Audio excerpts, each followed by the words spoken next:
Hey guys, what's going on? Welcome to the channel. My name's Excoundrel.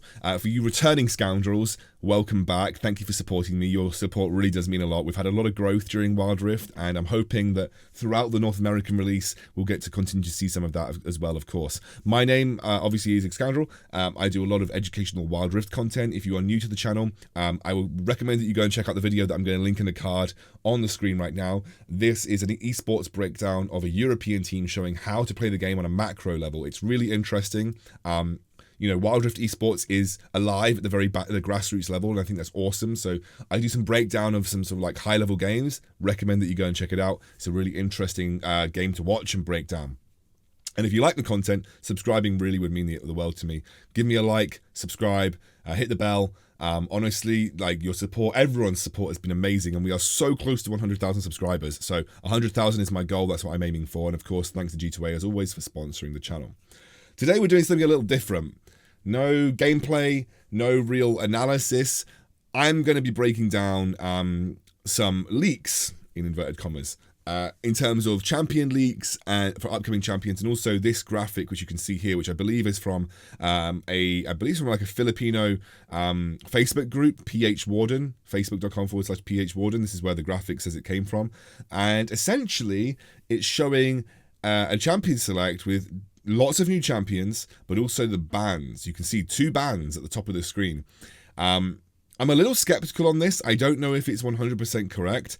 There are some new champions that are being shown, which, you know, I'm going to tell you kind of like what I believe and what I don't believe as well. There's some new champions being shown here, and I'm going to compare it to a graphic, which I'll show you in a minute, which is this graphic here, which is a data mined graphic of apparently all of the champions that are due to be released into Wild Rift, at least in the near future. So, which new champions that can we see on this screen right now? Bard is a new champion. We can see Yorick in the screen there. We can see Irelia. I believe that Heimerdinger. So we can see Diana, which we knew was coming anyway. We can see Yorick. We can see Irelia, and we can see Heimerdinger on this screen. We can also, down on the rune page over there, see Clarity, which is really interesting to me. It was what's giving me a little bit of an apprehension about this, because adding Clarity would be a really weird move, because in LoL PC, like in League of Legends PC, Clarity was a defunct spell, like unless that's Clairvoyance. It's either Clarity or Clairvoyance, but both of those spells were not really used. I think some of them got removed. I think it might even be Clairvoyance that got removed from League of Legends. It was replaced by the blue trinket, which is the trinket which you can kind of ward, you know, on the map in an area around you. But Clarity doesn't just barely get used. The only people who ever take Clarity usually troll you. So it'd be really interesting if this was legit and we had Clarity, because it's not really a particularly used spell in League of Legends. However, the graphic does look kind of similar to Wild Rift. The rune layout looks relatively similar, of course, and a lot of the champions that we have in already are in there. So, and you know, the UI looks similar. You know, a lot of people could be saying this could be fan-made, and it's really difficult to tell. But I think what's important is we compare it to this particular image here, which I'm just going to show you while we get rid of that one in the background. This is a data mined image looking at all of the upcoming champions to Wild Rift. And we're going to go through them and talk about some of the champions. There's a lot of top lane champions, as you can see, or Baron lane champions. And we're going to talk about the new ones and kind of which ones I'm excited to, which ones I think are going to translate well. But just to check, from that graphic, we had Diana, which we know is coming, which you can see on the screen in the mid next to Corki. Yorick, which is next to Quinn, or in between Quinn and Kayle, so that's a confirmed one on this data mine list. What else did we have? We had Heimerdinger, which is on there, you can see as well, and Bard, which you can see on the support list as well. So everything that was shown in that screenshot is actually on this data mined graphic. Obviously, they haven't included Lulu for some reason on this. Maybe they just forgot Lulu was already in the game. But let's go through. Gangplank coming. Gangplank, I think, will actually translate pretty well onto Wild Rift, because you can very easily use an analog stick to place his barrels. His ultimate, we've seen how global ultimates work with like the likes of Twisted Fate, and Redemption works in a similar way. So I think Gangplank translates well. Nah, that's going to be an interesting one. I had someone recently comment saying, I wish they added more transforming champions. Well, Nara is a transforming champion. You're actually going to get a few of those, as you can see throughout this list. So Nara is a transforming champion. He's a ranged champion in his mini form, and he's a melee champion in his mega form. And you can play him as either a damage dealer, but most people play him as like a bruiser or a tank. And so Nara is kind of like an in-between of a bruiser and a tank. Illaoi, not a very high play rate champion on League of Legends. Illaoi is she's a tentacle monster. She's basically a tentacle monster. Yes, Illaoi uses tentacles to hit people. Those tentacles do damage. I actually find her one of the most annoying champions to play against in the game because of the way her tentacle mechanic works if you get procced by her third ability. She'll be interesting, especially in the chaos of team fights. Illaoi could actually be really strong. Jace, kind of a transforming champion. You transform his weapon between a hammer and kind of like a ranged gun. So Jace transforms between a ranged champion and a melee champion. He's very burst heavy, a lot of poke damage, and he's good either mid or in Baron lane. Irelia will be super interesting. I don't know how fluid she's going to be to play on Wild Rift. I think she'll actually be relatively hard to play at a high level. She's a very high skill cap, very skill shot dependent champion. I think she could translate over, but she is going to be really interesting. Very high skill chap. If you really like very high mobility, kind of like bruiser assassin type champions, that's what Irelia is. And speaking of high mobility bruiser assassin champions, Riven, you see her in the top right corner. Her face is covered by the Tear Maker. Riven is something I think will translate over to Wild Rift relatively well, but she's very heavy on the ability casts. So I think that's going to be an interesting one. She's basically she has a giant sword that is broken. Her ultimate reforms the sword and gives her loads of extra attack damage, and she can also reactivate it to have like an executing like wind slash. She's an interesting champion. Riven is like the most notorious one-trick champion in the game because she's very high skill, and if you're very good with her, she can stomp games by herself. If you're very bad with her, it's very telling. But she's an interesting champion for sure. Vladimir. I see Vladimir translating over. Vladimir, you might be able to tell he's the guy that's got the red face in between Singed and Wukong. He has got, he's essentially a blood mage. A bit like a he's like thematic as a vampire, but he's a blood mage. Essentially, he steals health from enemies, and also all of his abilities cost health to use. So he steals health, but also spends health and deals like massive damage. He scales incredibly well into the late game. Has a bit of a rough early game though. Poppy, interesting champion. She's a Yordle, much like Teemo and Tristana. She is a tank for the most part. Poppy doesn't really have a great damage dealing pathway anymore. She used to before she got reworked. But now she's kind of like a tank that can have a good single target CC. Her ultimate is where she charges up a giant hammer and knocks you away. It's going to be an interesting one to see happen. She's very like comp specific, but she's very good. Poppy's really cool, and also she has a big area of effect. If any of you have played Vainglory, Poppy basically has Lyra's Bright Bulwark. So Bright Bulwark is an area of effect that stops dashes. Poppy basically has that, where she puts an area of effect over her and it stops dashes in the area. She's a really interesting champion. So for any of my Vainglory fans, she has essentially a Bright Bulwark, which, if you remember the talent that attached Bright Bulwark to Lyra, well, Poppy just has that. It's just attached to her, and it's a very big area of effect as well. Quinn, transforming champion, a ranged transforming champion. Yeah, she's interesting. She is kind of a notorious one trick, and like a lot of people play her. She's super aggressive in the top lane. And she can very, very quickly move across the map. She transforms into like herself, but being carried by a bird, and then essentially can like cross map really easily. She's a really interesting champion. Very, very abusive to melee matchups in the top lane. Yorick. He's a champion that got reworked. Not a lot of people play him much because he's very like split push heavy. Yorick like summons little ghouls from the earth who then attack the enemies. And he essentially just hits you with a shovel. He has an ultimate which summons a really big ghoul, which drains your HP. But the problem is he's not very useful in team fights, and that is kind of what's always limited Yorick. He's got very good matchups into certain top lane champions, but he's very much a split pusher, and it's very difficult to make him work in in like a team fight situation. Kale, she's super late game scaling. Kale starts off melee. Level 6 gets a ranged attack. It'll be level 5 on this game. Level 5 gets a ranged attack. Level 9 would get an empowered ranged attack, and level 13 would get an even bigger empowered ranged attack. So basically, she starts off and scales into the late game, very level focused. Like, you need the levels to make Kale work. Now, given you actually get XP much quicker and you scale into the late game quite well, and levels actually accelerate, Kale could be really interesting and one to keep your eye on.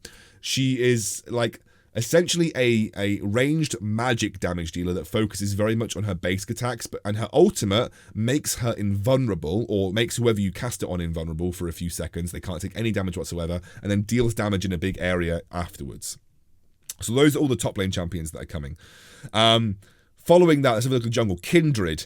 Oh my god, I could go through each of these really crazy. We know about Rammus. Kindred is a ranged like an assassin almost, and her ultimate gives an area where no one can die in it. No enemies and not you. So no enemies and not you, nor you can die. She also collects stacks, and those stacks increase her damage and also her range. So she basically marks an enemy champion. If she kills them, she claims their soul basically, and that counts as a stack towards her sort of her scaling. Talked about Rammus, you've seen him in some of the updates. Kayn. He is another transforming champion. He has 2 potential transformations. He can transform into Rast or the other one. They're blue or red. He has a blue or red transformation. If you transform into the blue version of Kayn, he becomes an assassin, very high damage. If you transform into the red version of Kayn, he becomes a bit more of a bruiser with lots of self-healing. So he's a very interesting champion. He can also walk through walls. Pretty cool. Nidalee, you're getting loads of transforming champions. Nidalee, she's a cougar. She transforms into a cougar. She throws spears and she chomps you. She's pretty cool. I like her a lot. She's very high skill cap though, and spears are very annoying. Hecarim, he's a giant undead horse, and he basically runs at you really fast.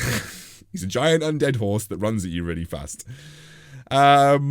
Elise is the only other new jungler. Another transforming champion. Spider Lady, who transforms into a spider and summons spiders.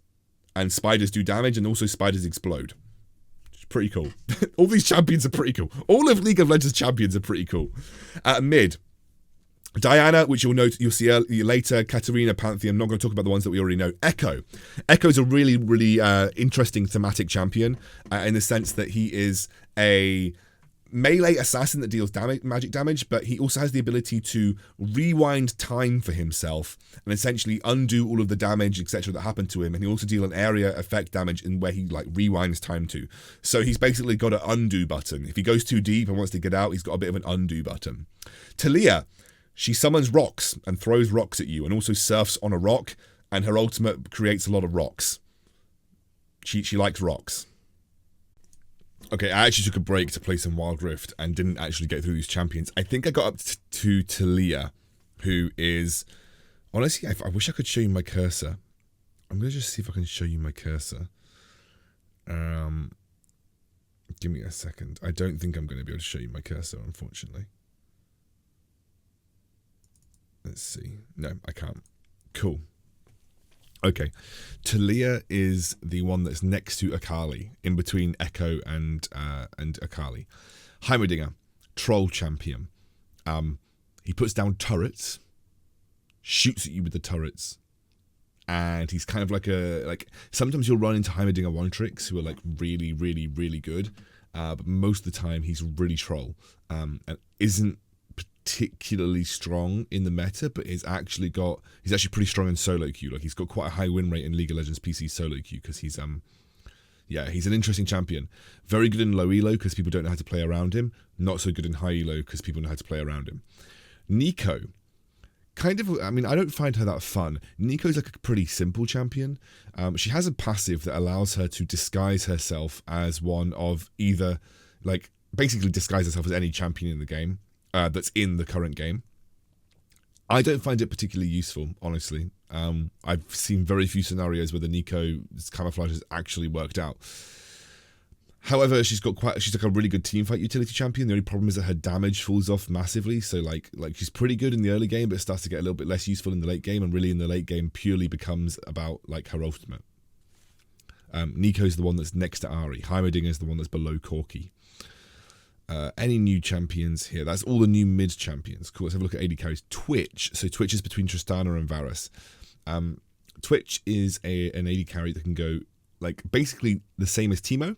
He can go stealth for a little while, camouflaged, and he has a huge burst of attack speed afterwards. His ultimate allows him to essentially fire long-range bullets, and he poisons everyone. As you can see, he kind of looks like he's like enveloped in poison. Yeah, he poisons everyone. That's kind of like his thing.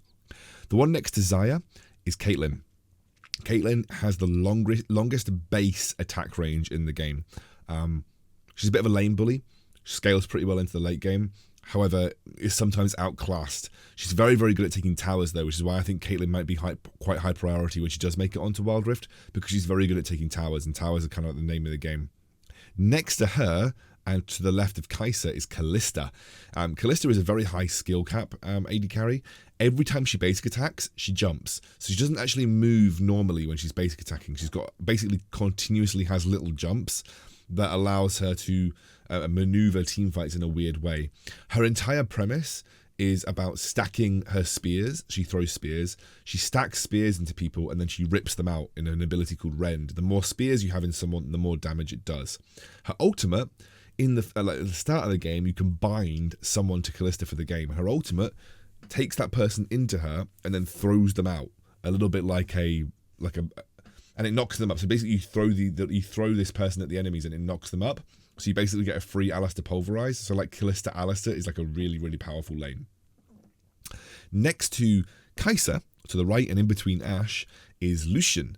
Lucian is a super mobile AD carry. His damage falls off as the game progresses, but he's all about dashing, dealing lots of little basic attacks. He's kind of like I would say he's a very standard AD carry. A little bit short range compared to some of the other ones, but he's like super mobile.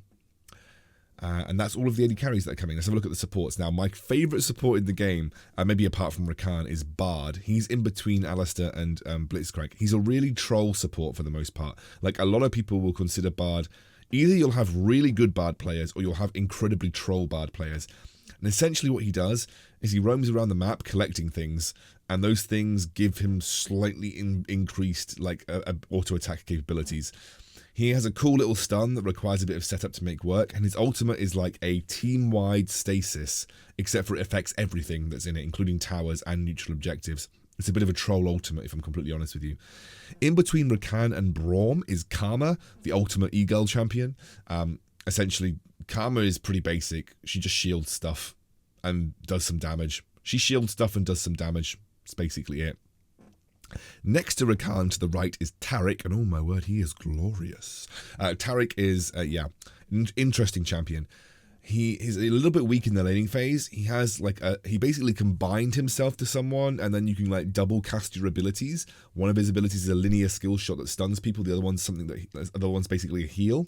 His ultimate is the most important thing though to double cast. Essentially cools down like an area of effect that makes everybody in the area of effect invulnerable for the duration of the fight. So it's like I think it lasts like 1.5 or 2 seconds. Pretty big. Next to another really fun support, actually, next to Taric to the right is Thresh. Thresh is like Blitzcrank, but better. Thresh's hook actually latches onto someone and pulls them in. You can then recast that ability to dive to the enemy champion.